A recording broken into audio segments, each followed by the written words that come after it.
Je salue toute la Côte d'Ivoire. Je suis le prophète Moïse Prié Nebat, l'église ambassade de l'Évangile. Bien-aimés, chrétiens et chrétiennes, recevez mes salutations. Musulmans et musulmans, recevez mes salutations. Et quel soit ton bord religieux, ce message aussi s'adresse à toi.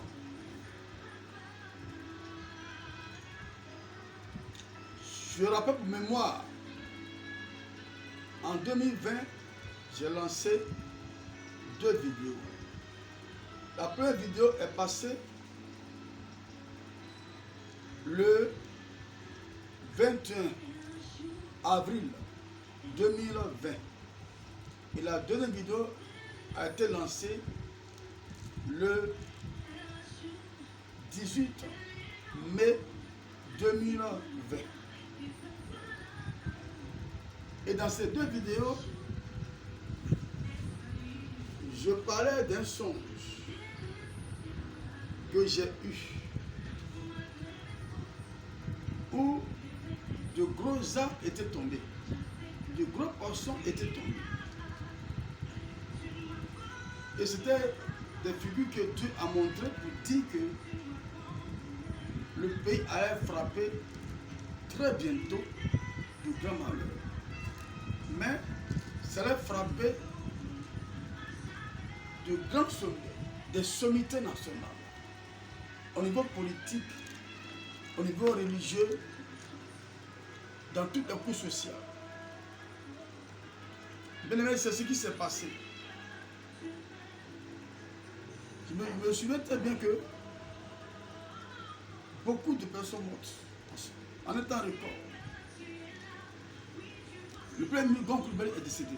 C'est après ça. Ouattara est parti. L'imam Bouakari est parti. Le pasteur Kassita Zito est parti. Ça veut dire 4 personnes. Le roi Nana Floko vient de nous quitter. Le ministre Alain Guigoz est mort. Il y a même eu le président Lafif, que les Ivoiriens ont beaucoup pleuré. Sidi Diallo, il est mort.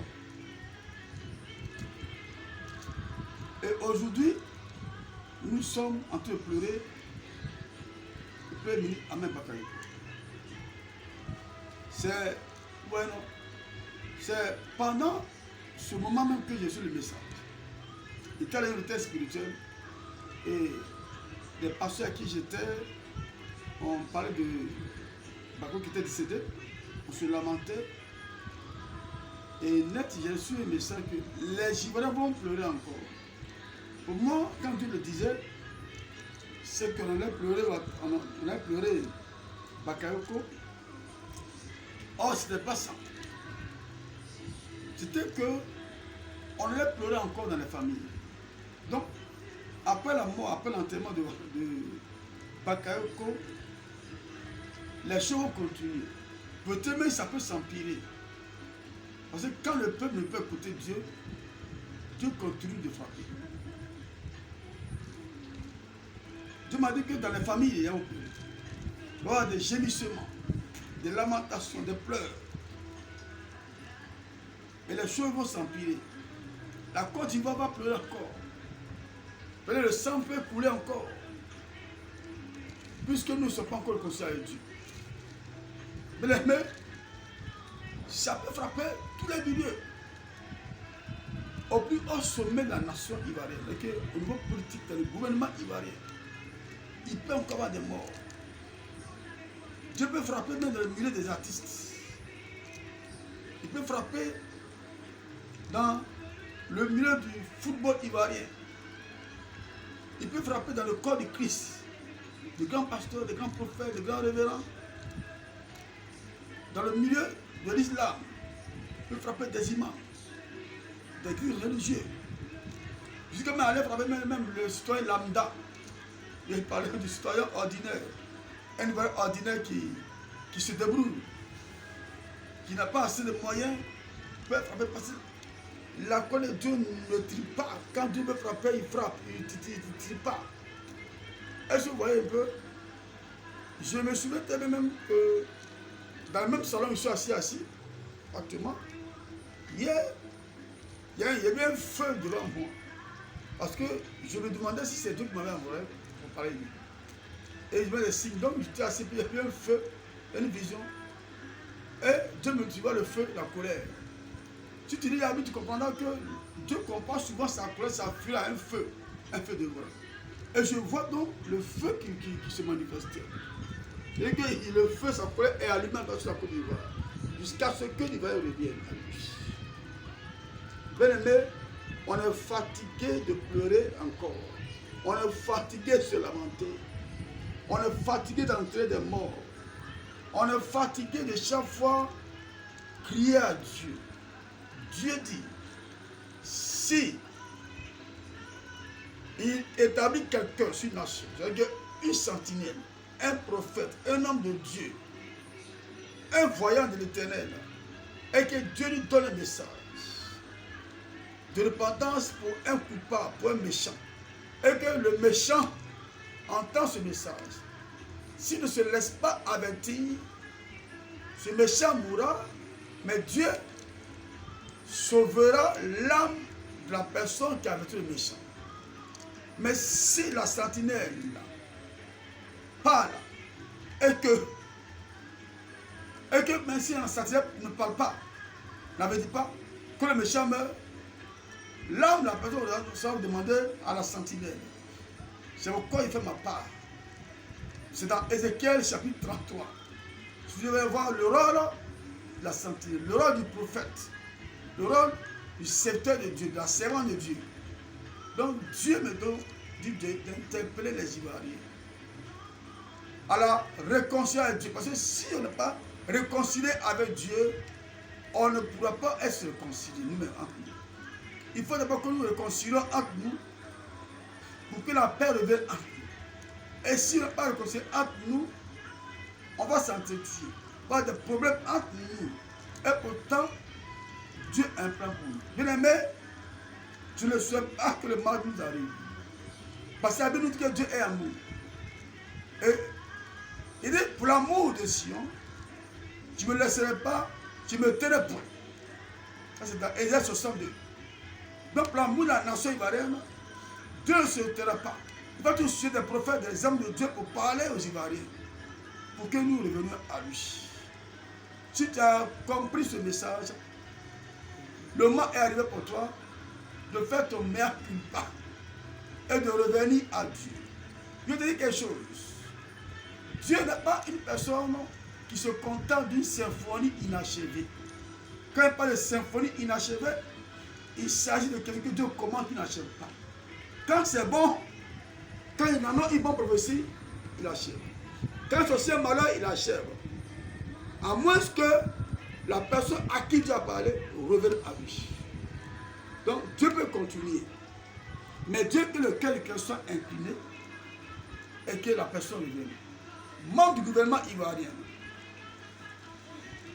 Tu me cours ce matin, ce soir, c'est toi que je parle.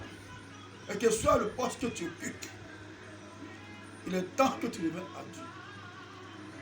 Préfet, sous-préfet, ambassadeur hors du pays, mais qui appartient à cette nation. Président d'institution. C'est à nous que Dieu parle. Si tu es le football ivoirien, tu es capitaine, tu es à l'étranger, c'est aussi que Dieu parle. Si tu es aussi le championnat national, c'est aussi à toi que Dieu parle. Citoyen lambda, citoyen ordinaire, et que ce soit ce que tu fais, ça peut aussi te frapper. Donc, que le Seigneur Dieu produise en nous le fruit de la repentance. Pour que nous ne périssions point. Parce que Dieu aime ces nations. C'est pourquoi il ne fait que parler à ces nations. On ira très bientôt enterrer le Premier ministre Bakayoko. dit en bas. On y a l'enterré.